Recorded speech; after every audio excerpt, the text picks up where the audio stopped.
Hello friends, आता आज आपण 11th थर्ड चॅप्टर जर्नल या टॉपिकला सुरुवात करणार आहोत. आता या टॉपिकमध्ये जर्नल हा पॉईंट शिकण्यापूर्वी आपल्याला सोर्स डॉक्युमेंट हा पॉईंट अत्यंत महत्त्वाचा आहे, तो पाहायचा आहे. आता सोर्स डॉक्युमेंट म्हणजे काय, तर आपले जे व्यवहार व्यवसायामध्ये झालेले आहेत याचा एक लीगल प्रूफ, लीगल एव्हिडन्स म्हणून सोर्स डॉक्युमेंटचा उपयोग केला जातो. म्हणजेच आपले जे व्यवहार आहेत हे व्यवहार नॉर्मली आपले जे सोर्स असतात, डॉक्युमेंट्स असतात, त्या डॉक्युमेंटच्या आधारे आपण व्यवसायामध्ये त्याची नोंद करतो. म्हणजे आपले व्यवहार अधिकृतरित्या आपल्या पुस्तकामध्ये मांडले जातात. आता सोर्स डॉक्युमेंट म्हणजे काय, समजा आपण एखाद्या व्यक्तीला रोख रक्कम दिली असेल तर ती रक्कम दिलेली आहे याचा प्रूफ म्हणून आपण काय तयार करतो, व्हाउचर्स तयार करतो, बरोबर. किंवा आपण काही रक्कम खर्च केली असेल कशासाठी तरी, तर त्यासाठी आपण कॅश व्हाउचर तयार करतो. किंवा आपण माल विक्री केला असेल कोणाला तरी, तर तो माल विक्री केला तर ते बिल तयार करतो, एक स्टेटमेंट तयार करतो, त्याला आपण टॅक्स इनवॉइस म्हणतो. किंवा समजा आपण एखाद्याला उधारीने माल विक्री केला असेल तर त्यासाठी आपण क्रेडिट मेमो तयार करतो. रोखीने माल विक्री केला असेल तर त्यासाठी कॅश मेमो तयार करतो. किंवा एखाद्याकडून आपल्याला रोख रक्कम मिळाली असेल तर आपण तेवढ्या रकमेचं रिसिप्ट तयार करतो. किंवा आपण वेगवेगळ्या प्रकारचे चेक, म्हणजे बरेचसे व्यवहार आपण बँकेमार्फत करतो, मग चेकचे काही आपल्याला पार्ट्स पाहिजे आहेत, टाईप्स पाहिजे आहेत, मग त्याच्यामध्ये बेअर चेक असेल, ऑर्डर चेक असेल, क्रॉस चेक असेल, बरोबर. मग याच्या आधारे आपण व्यवसायात व्यवहारांची नोंद करतो. आता त्यालाच आपण काय म्हणतो, सोर्स डॉक्युमेंट. आपले जे व्यवहार आहेत ते आपण व्यवसायातील पुस्तकामध्ये कसे मांडतो, तर आपले जे व्यवहार आहेत याला आधार कोणता असतो, सोर्स डॉक्युमेंटचा. म्हणजे प्रत्येक व्यवहाराला सोर्स डॉक्युमेंट, म्हणजे थोडक्यात आपण असं म्हणू शकतो की त्याचं बिल तयार असणं आवश्यक आहे. मग त्याच्या आधारे आपण ट्रान्झॅक्शन, जे व्यवहार आहेत त्या व्यवहाराची नोंद कशामध्ये करतो, सर्वप्रथम जर्नलमध्ये करतो, रोज कीर्तमध्ये करतो. या जर्नलचं रूपांतर आपण कशामध्ये करतो, लेजर म्हणजे खतवणीमध्ये करतो. या लेजर अकाउंट्स क्लोज करून त्याचे जे बॅलन्सेस असतात, क्लोजिंग बॅलन्सेस, त्या बॅलन्सेसवर आपण ट्रायल बॅलन्स तयार करतो. आणि ट्रायल बॅलन्स प्लस ॲडजस्टमेंट याच्यावरून आपण वर्षाच्या शेवटी म्हणजे सर्वात शेवटी काय तयार करतो, फायनल अकाउंट तयार करतो. आता हे सर्व पाहताना आपल्याला कोणकोणत्या प्रकारचे सोर्स डॉक्युमेंट्स व्यवसायामध्ये तयार करायचे असतात तर ते आपल्याला पाहिजे आहेत. मग त्याच्यामध्ये आहे व्हाउचर आहे, कॅश व्हाउचर आहे, टॅक्स इनवॉइस आहे, क्रेडिट मेमो आहे, रिसीट आहे, चेक आहे. या प्रकारचे आपल्याला सोर्स डॉक्युमेंट्स व्यवसायामध्ये तयार करायचे असतात. आता याच्यामध्ये थेरॉटिकल पार्ट आहे, तो पार्ट व्यवस्थित लक्षात घ्या तुम्ही. हे सर्व पार्ट तुम्ही वहीमध्ये व्यवस्थित लिहून घ्यायचं आहे. मी तुम्हाला शॉर्टकटमध्ये इथे एक्सप्लेन करू सांगणार आहे. आता सोर्स डॉक्युमेंट ह्याचा सर्वात महत्त्वाचा फायदा काय असतो, तर लीगल एव्हिडन्स. सर्वात महत्त्वाचा फायदा असतो लीगल एव्हिडन्स, म्हणजे कायदेशीर पुरावा आपला जो व्यवहार घडलेला आहे. छोटंसं उदाहरण तुम्हाला देतो. समजा तुम्ही एखाद्या कंपनीचा ॲपलचा मोबाईल खरेदी केला असेल शोरूममधून, तर तो मोबाईल तुमच्या मालकीचा आहे. तुम्हाला कशावरून कळतं, तर दुकानदार तुम्हाला एक पक्कं बिल देतो आणि त्या बिलावर तुमचा उल्लेख असतो किंवा दुकानाचा उल्लेख असतो. त्याच्यानंतर त्या मोबाईलचा कोणत्या कंपनीचा मोबाईल आहे, कोणतं मॉडेल आहे, त्याची प्राईस किती आहे, त्याच्यावर टॅक्स किती आकारलेला आहे, तुम्हाला टोटल रक्कम तुम्ही किती दिलेली आहे, आणि त्याच्यावर त्याची सिग्नेचर असते, त्याचा GST नंबर लिहिलेला असतो. म्हणजे ते पक्कं बिल झालं की त्याच्या आधारे तुमच्या लक्षात येते की तो मोबाईल आपला आहे आणि त्या दुकानदाराला आपण खरेदी केलेला आहे. मग त्या लिगल एव्हिडन्स म्हणजे प्रत्येक सोर्स डॉक्युमेंटचा आपण उपयोग काय म्हणून करून घेऊ शकतो, लिगल एव्हिडन्स. म्हणजे आपल्या व्यवसायात तो व्यवहार घडलेला आहे का नाही हे आपल्याला सोर्स डॉक्युमेंट लक्षात येईल, बरोबर. मग आता याच्यामध्ये तुम्हाला बरेचसे पॉईंट सांगितलेले आहेत. Book keeping records all dated business transactions on the basis of supporting documents. All business transaction that is cash transaction, credit transaction are recorded in the books of account. In order to record the business transaction in the books of account, certain documents are required as an evidence and such documents are called as source document. आता हे source document legal proof म्हणून आपण वापरतो किंवा त्या व्यवसायातील व्यवहार घडलेले आहेत का नाही ते आपल्या लक्षात येतं. समजा माल खरेदी केला असेल तर कॅश मेमो तयार करतो, रोखीने माल खरेदी केला असेल, उधारीने माल विकला असेल तर क्रेडिट मेमो तयार करतो, बरोबर.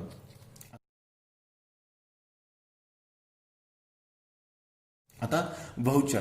व्हाउचर काय आहे ते पॉईंट समजून घ्या आपण. Voucher is a document that supports A payment made by the businessman. म्हणजे आपण कोणाला जर रक्कम दिलेली आहे याचं सोर्स डॉक्युमेंट म्हणजे काय तयार होतं, व्हाउचर तयार करतो. It is a legal evidence that certain sum of money has been paid to a specific person or party. म्हणजे हे जे पॉईंट्स आहेत ना, हे पॉईंट्स तुम्ही कशासाठी लक्षात ठेवायचे आहेत, तर ऑब्जेक्टिव्हसाठी लक्षात ठेवायचे आहेत. मग आपण वेगवेगळ्या प्रकारचे व्हाउचर्स तयार करतो. It is a legal evidence that certain money paid, बरोबर. म्हणजे आपण कोणाला तर रक्कम दिली असेल त्याचा लीगल एव्हिडन्स म्हणून काय तयार करतो, आपण व्हाउचर तयार करतो. आता व्हाउचर दोन प्रकारचे असतात, एक इंटरनल व्हाउचर आणि एक एक्सटर्नल व्हाउचर. इंटरनल व्हाउचर म्हणजे आपण तयार करतो, बरोबर. समजा आता काही आपण पेमेंट जे केलेलं असतात त्याचे आपल्याला काही प्रूफच मिळत नाही. उदाहरणार्थ आता असे काही पेमेंट्स असतात बघा, फॉर एक्झाम्पल टॅक्सी फेअर. म्हणजे आपल्यातला एक कर्मचारी असेल, त्या कर्मचाऱ्याने टॅक्सीने प्रवास केला असेल तर त्या टॅक्सीचं बिल त्याला मिळणार आहे का? नाही. रिक्षाने फिरला असेल, बसने फिरला असेल तर बसचे तिकीट मिळतात, पण नॉर्मल ट्रॅव्हल्सने फिरला असेल त्याचं बिल मिळालं नाही, किंवा रिक्षाने फिरला असेल त्याचं बिल मिळालं नाही, मग तसे आपण काय तयार करतो? व्हाउचर्स आपण तयार करतो. म्हणजे जे व्हाउचर बिझनेस स्वतः तयार करतो, ऑर्गनायझेशन स्वतः तयार करतो, त्याला आपण काय म्हणतो? Internal voucher. आणि जे व्हाउचर आपल्याला बाहेरून मिळतात, जे व्हाउचर आपल्याला कुठून मिळतात? बाहेरून मिळतात, त्याला आपण काय म्हणतो? External voucher. बरोबर. समजा आता इथं मी काय सांगितलं, इंटरनल व्हाउचरला तुम्हाला काय लक्षात ठेवायचं आहे? Taxi fair. म्हणजे टॅक्सीने तुम्ही प्रवास केला तर त्याचं बिल तुम्हाला मिळणार आहे का? तो टॅक्सीवाला बिल देतो का तुम्हाला? नाही. मग तेव्हा आपण तुम्ही स्वतःच व्हाउचर तयार करता. म्हणजे हे व्हाउचर आपण पेमेंट तर तयार केलेलं आहे, पण हे आपण स्वतः तयार केलेलं आहे. किंवा आपण हे करू शकतो की त्याच्यावर टॅक्सी ड्रायव्हरची सही घेऊ शकतो, बरोबर, रिक्षा ड्रायव्हरची सही घेऊ शकतो की हे व्हाउचर मी तयार केलेलं आहे. आता प्रत्येक वेळेस ते अवेलेबल असतील असं नाही, मग ज्या कर्मचाऱ्याने प्रवास केलेला त्याची आपण त्याच्यावर सही घेऊ शकतो. एक्सटर्नल व्हाउचर काय आहे? तर आपण समजा इलेक्ट्रिसिटी बिल भरलं. आता इलेक्ट्रिसिटी बिल भरल्यानंतर तुम्हाला नक्कीच त्याचे रिसिट मिळतं, बरोबर. त्याला आपण काय म्हणतो? External voucher.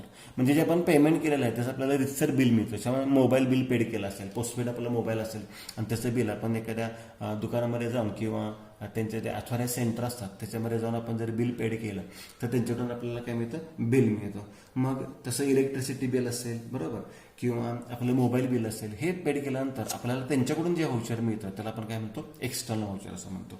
याच्यामध्ये 2 पॉईंट तुम्हाला लक्षात ठेवायचे आहेत. Internal voucher, the voucher prepare internally by an organisation, it is created by business itself and sign by the pay. म्हणजे जे व्हाउचर आपण स्वतः तयार करतो त्याला आपण काय म्हणतो? इंटरनल व्हाउचर म्हणतो. आणि एक्सटर्नल व्हाउचर कोणतं? These vouchers are documents generated from outside the business, a document received from outside or other organisation. दुसऱ्या ऑर्गनायझेशन आपल्याला डॉक्युमेंट मिळालं तर त्याला काय म्हणतो आपण? External voucher. For example receipt of electricity bill किंवा टॅक्स इनवॉइस मिळतो. आपण जर माल खरेदी केला असेल तर सेलर आपल्याला काय देतो?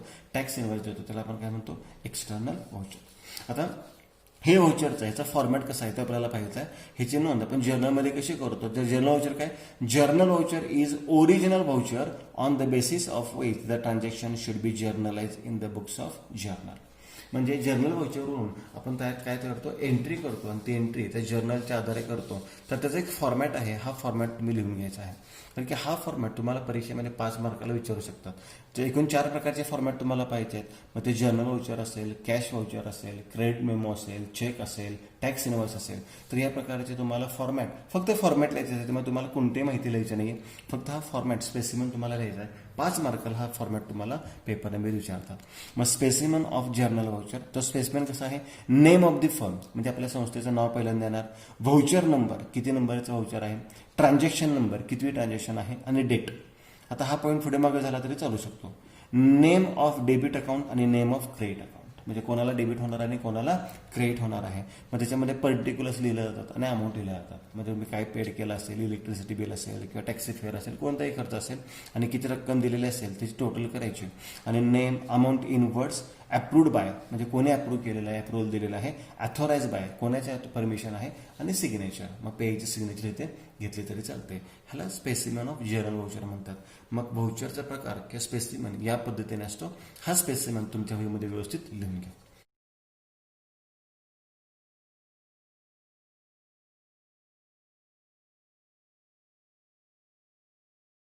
आता दुसरा प्रकार पाहायचा आपल्याला काय? Cash voucher. आता काय कॅश व्हाउचर म्हणजे? It is prepare for the amount spend or receive. समजा आपण कोणाला रक्कम दिली, कोणाकडून आपल्याला रक्कम मिळाली तर आपण काय तयार करतो? Cash voucher. आणि लक्षात घ्या, प्रत्येक कॅश ट्रान्झॅक्शन किंवा कॅशबुकमध्ये जे नोंद करतो आपण, ती कॅशबुकमध्ये जी नोंद करतो व्यवहाराची, ती कशावरून तयार करतो? कॅश व्हाउचरवरून करतो. लक्षात ठेवा. Cash voucher is prepare for the amount spent or received in cash. म्हणजे जी रक्कम आपण खर्च केलेली आहे किंवा जी रक्कम आपल्याला मिळालेली आहे, it is the evidence of cash receipt or cash payment. म्हणजे रोख रक्कम मिळाली किंवा रोख रक्कम दिली याचा लिगल प्रूफ म्हणजे काय असतं? Cash voucher. म्हणजे it is legal evidence of cash receipt or cash payment. मग legal evidence of cash receipt or cash पेमेंटला आपण काय म्हणतो? Cash voucher. It is the document on the basis of which entries will be made in the cashbook. म्हणजे कॅशबुकमध्ये आपण याच्या आधारेच एंट्री करू शकतो. आता कॅश व्हाउचरचा फॉर्मॅट कसा आहे बघा, हा कॅश व्हाउचरचा फॉर्मॅट आहे. Specimen of cash voucher. मग कॅश व्हाउचर पहिल्यांदा कंपनीचं नाव येतं, म्हणजे जे आपले नाव आहे आपण कॅश व्हाउचर देतो म्हणजे आपलं नाव येणार आहे. मग इथे मी फॉर एक्झाम्पल दिले Ganesh and company, main road, Karad. इथे व्हाउचर नंबर येईल, डेट येईल, इथं GSTIN नंबर येईल. पे टू, आता कोणाला रक्कम दिलेली आहे बरोबर, मग त्याचं येणार ऑन अकाउंट ऑफ, कशासाठी रक्कम दिलेली आहे, मग टॅक्सी फेअरसाठी दिलेली आहे, मालासाठी दिलेले आहे, किंवा आपण त्याला ॲडव्हान्स स्वरूपात दिलेले आहे. डेबिट अकाउंट, मग त्याच्या डेबिट अकाउंट त्याच्या नावाला आपल्याला डेबिट करायचं आहे. Total amount rupees, total amount rupees किती रक्कम दिली ओनली, मग ते रक्कम परत अंकामध्ये लिहायचे. प्रिपेअर बाय, पास बाय आणि रिसिव्हर सिग्नेचर, म्हणजे ज्याला रक्कम दिलेलं आहे त्याचं नाव इथे येणार आणि त्याची सिग्नेचर इथे येणार आहे. या प्रकारे आपण काय तयार करतो, कॅश व्हाउचर तयार करतो. आणि याच कॅश व्हाउचरच्या आधारे आपण काय तयार करतो, कॅशबुक तयार करतो. मग हा सेकंड फॉर्मॅट आहे. हा सेकंड फॉर्मॅट कॅश व्हाउचरच्या खाली तुम्ही व्यवस्थित लिहून घ्यायचा आहे.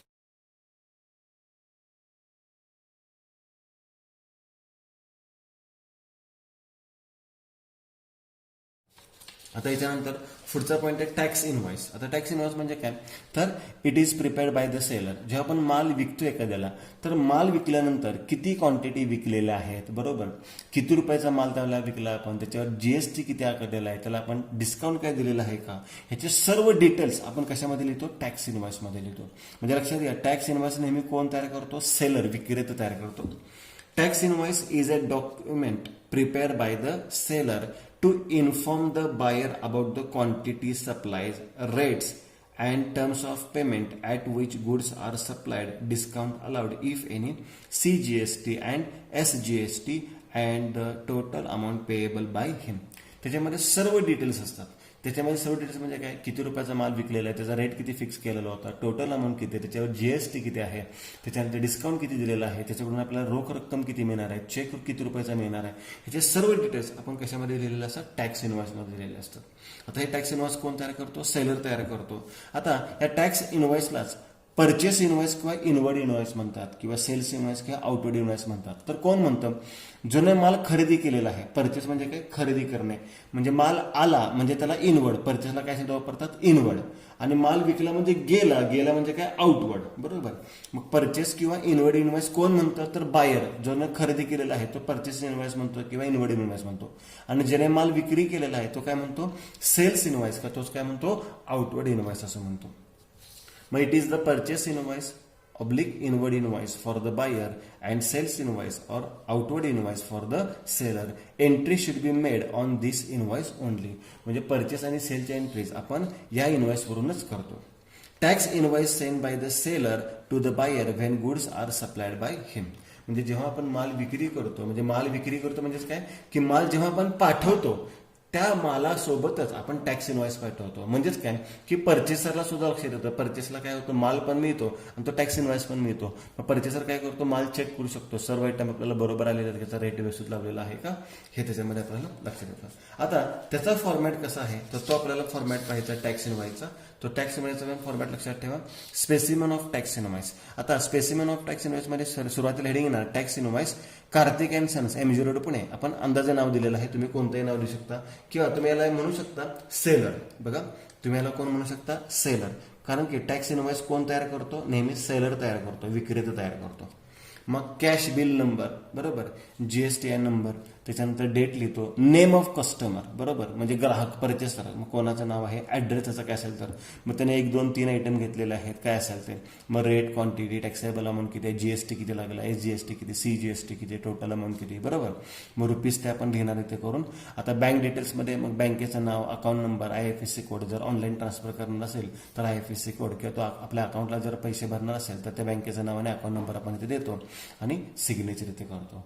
तर हा जो स्पेसिमन आहे, हा स्पेसिमन कोण तयार करतो, सेलर तयार करतो. याला काय म्हणतो आपण, टॅक्स इनव्हॉइस असं म्हणतो. आता टॅक्स इनव्हॉइस नंतर पुढचा पार्ट कोणता आहे, क्रेडिट मेमो. क्रेडिट मेमो काय, आता क्रेडिट मेमो म्हणजे काय बघा, it is prepared by seller. हा सुद्धा सेलरच तयार करतो, पण केव्हा, जेव्हा उधाऱ्याने माल विक्री केला होता. बघा, हा सुद्धा सेलरच तयार करतो, परंतु हा मालासोबत पाठवला जातो. पण इथे जेव्हा आपण उधाऱ्याने माल विक्री करतो तेव्हा आपण काय तयार करतो, credit memo. It is prepared by seller when goods are sold on credit basis.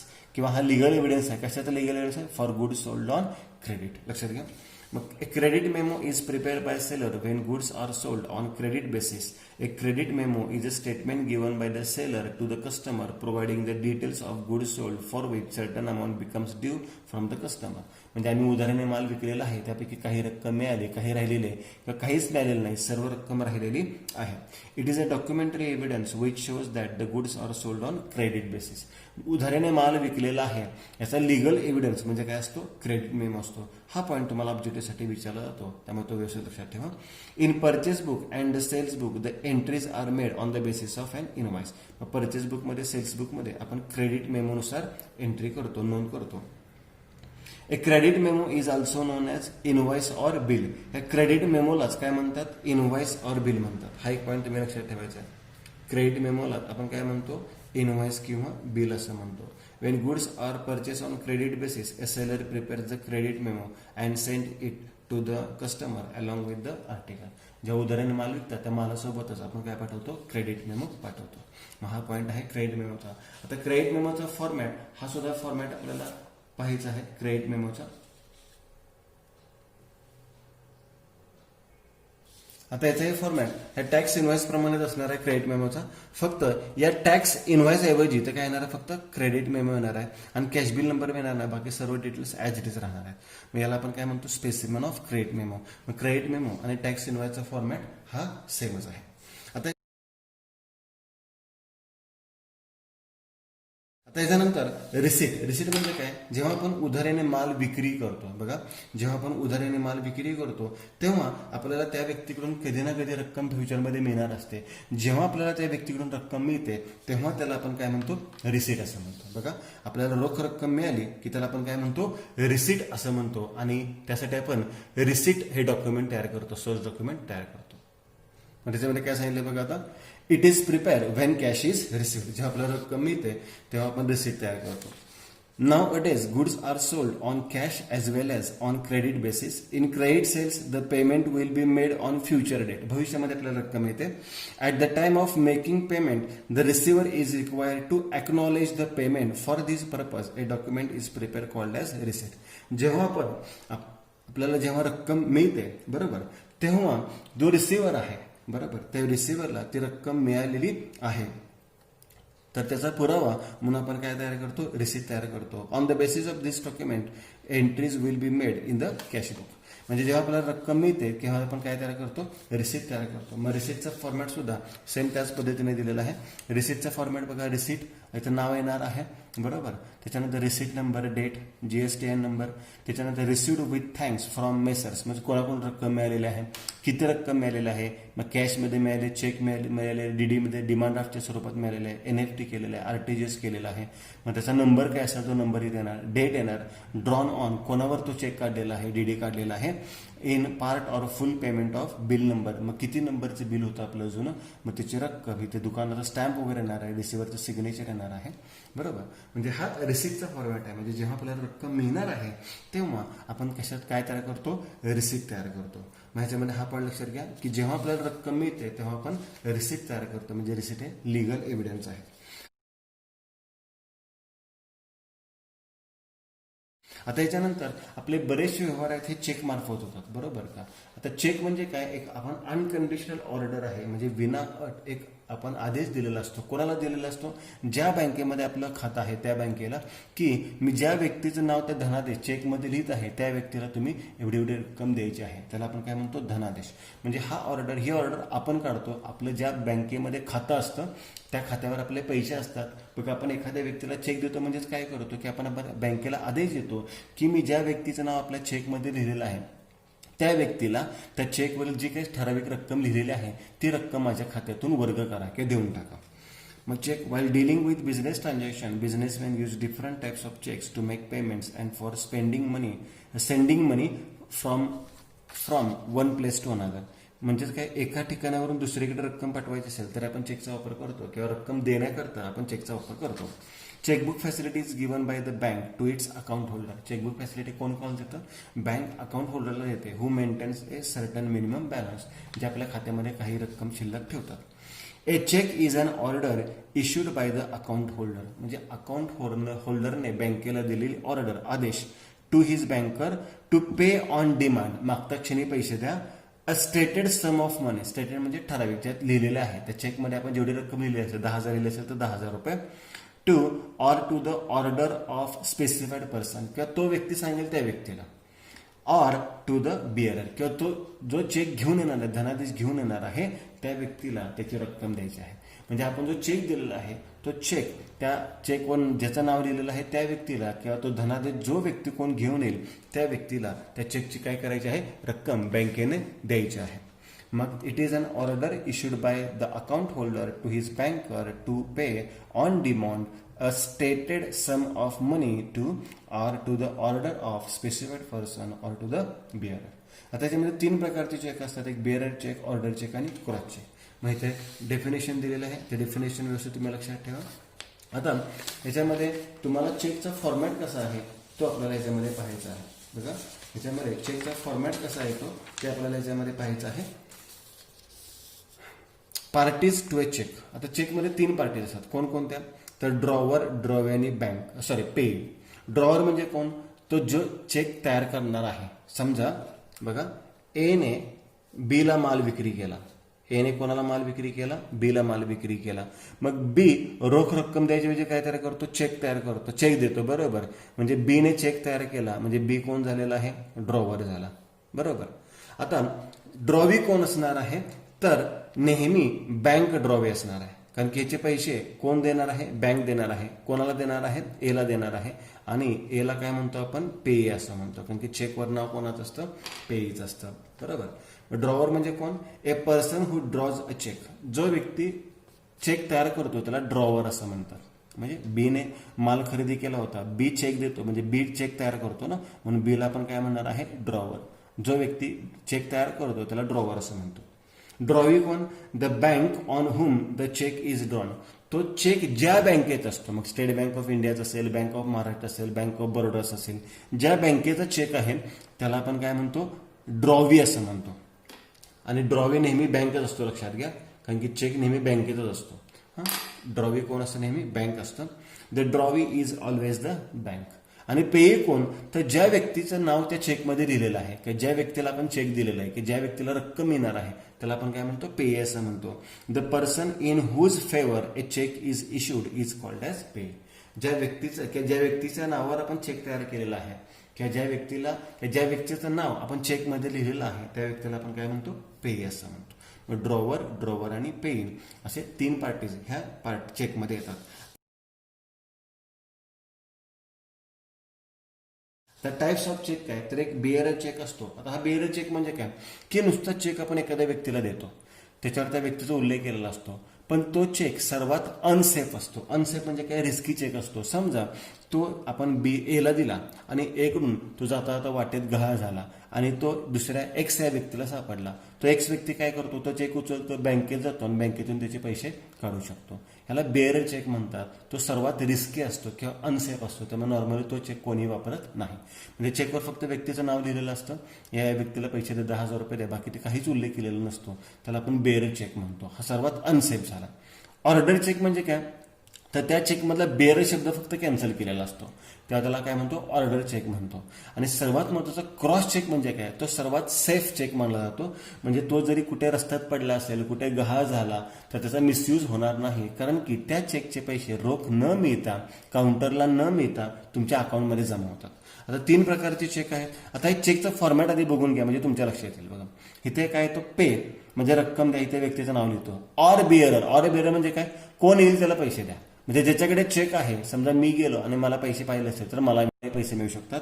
Rupees म्हणजे काय रक्कम असेल ती, मग त्या खातेदाराचा अकाउंट नंबर असतो, मग कुठल्या बँकेत खाता आहे वगैरे, IFSC कोड वगैरे सगळं लिहिलेलं असतं. आणि ते सिग्नेचर असते, इथे उजव्या बाजूला काय असते, सिग्नेचर असते. मग ह्याची सिग्नेचर हे जर सर्व असेल तर हा चेक ह्याला बेअरर चेक म्हणतात. ह्याची रक्कम कोणालाही मिळू शकते, ज्याचं नाव लिहिले त्याला, किंवा ज्याच्याकडे चेक आहे त्याला. A bearer cheque is just like withdrawal slip. म्हणजे याचा विड्रॉल स्लिप सारखाच उपयोग होतो. कोणालाही त्याचे पैसे मिळू शकतात, फक्त त्याची सही असणं आवश्यक आहे.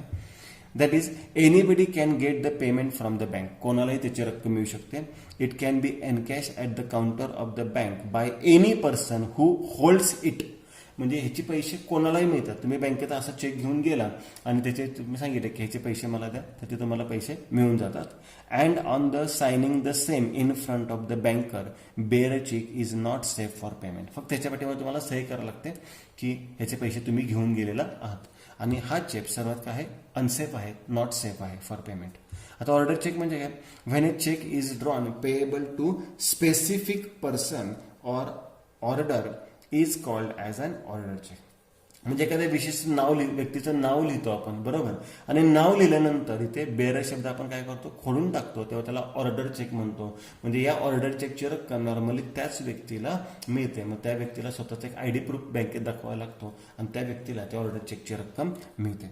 The payment of order cheque is made by the bank to the person's name mention there in. बरोबर, आता त्या व्यक्तीला तिची रक्कम मिळते or to any other person order by him, की त्याने सांगितले असेल त्या व्यक्तीला सुद्धा त्याची रक्कम मिळू शकते. म्हणजे त्या व्यक्तीला सुद्धा मिळेल किंवा त्याने सांगितले असेल त्या व्यक्तीला सुद्धा त्याची रक्कम मिळू शकते. तर आपण काय म्हणतो, ऑर्डर चेक असं म्हणतो. When the word bearer is struck off, म्हणजे हा बेअरर शब्द जेव्हा खोडला जातो तेव्हा त्याला कोणता चेक म्हणतो आपण, ऑर्डर चेक म्हणतो. It becomes an order cheque. आणि सर्वात छोटा एक क्रॉस चेक जो सर्वात सेफ मानला जातो. आता बघा, तुम्ही बेअरर चेकच्या खाली हा फॉर्मॅट लिहायचा आहे, बरोबर. ऑर्डर चेकच्या खाली सुद्धा हाच फॉर्मॅट लिहायचा आहे, फक्त बेअरर शब्द खोडून टाकायचा. फक्त कोणता शब्द खोडायचा, बेअरर चेक. म्हणजे फॉर्मॅट तोच येणार. तुम्हाला पेपरमध्ये बेअरर चेक विचारला, एवढाच फॉर्मॅट लिहा. तुम्हाला ऑर्डर चेक विचारला तर हाच फॉर्मॅट लिहा, फक्त बेअरर शब्द खोडून टाका. आता तुम्हाला क्रॉस चेक विचारला तरी हाच फॉर्मॅट लिहायचा आहे, फक्त इथे तिरक्या 2 रेषा मारायच्या असतात. याला क्रॉस चेक म्हणतात. त्याला कसला चेक म्हणतात, क्रॉस चेक म्हणतात. आणि जर तुम्हाला क्रॉस 2 प्रकारचा असतं, एक नॉर्मल फक्त 2 लाईन्स भरतात, किंवा या 2 लाईनच्या मध्ये एक शब्द लिहिला जातो अकाउंट पेई. अकाउंट पेई असा शब्द लिहिला जातो, त्याला अकाउंट पेई चेक म्हणतात. मग तुम्हाला जर बेअरर चेक विचारला हाच फॉर्मॅट लिहा, ऑर्डर चेक मिळाला हाच फॉर्मॅट लिहा, बेअरर शब्द खोडून टाका. क्रॉस चेक विचारला हाच चेक लिहा, फक्त 2 समांतर रेषा टाका. आणि जर अकाउंट पे चेक म्हटला तर ह्या समांतर रेषेमध्ये फक्त कुठला शब्द लिहायचा, अकाउंट पे. म्हणजे हा अकाउंट पेचा फॉर्मॅट झालेला आहे.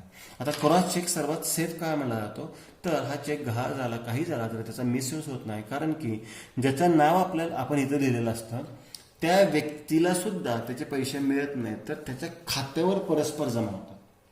म्हणजे हा चेक तुम्ही बँकेत घेऊन गेला किंवा इतर कोणीही घेऊन गेला तरी ज्याचं नाव त्याच्यावर आहे, त्या बँकेचं खातं आहे, त्या खात्यावर त्याचे पैसे जमा होतात. तुमच्या हातात इन हँड मिळत नाहीत आणि खात्यावरून तुम्ही नंतर विड्रॉ करू शकता.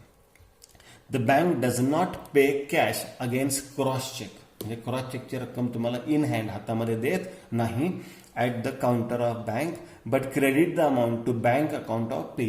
ज्याचं नाव लिहिलेलं ना त्याच्याच खात्यावर पैसे जमा होतात. त्याचा मिसयूज होणार नाही किंवा ते पैसे गहाळ होणार नाही आहेत किंवा त्याचा कुठेही कोणालाही रक्कम त्याची मिळणार नाही. And later he may withdraw the amount from his account. नंतर तुम्ही ते खात्यावरचे पैसे काढू शकता. म्हणजे हा सर्वात सेफ प्रकार मानला जातो. सर्वात अगदी याच्यामध्ये कोणतीही रिस्क नसते. जर तुम्ही क्रॉस चेक केला किंवा अकाउंट पे चेक केला तर तो सर्वात सेफ मानला जातो. आणि नॉर्मली आता मोठमोठे जे व्यवहार होतात ते क्रॉस चेकनेच होतात.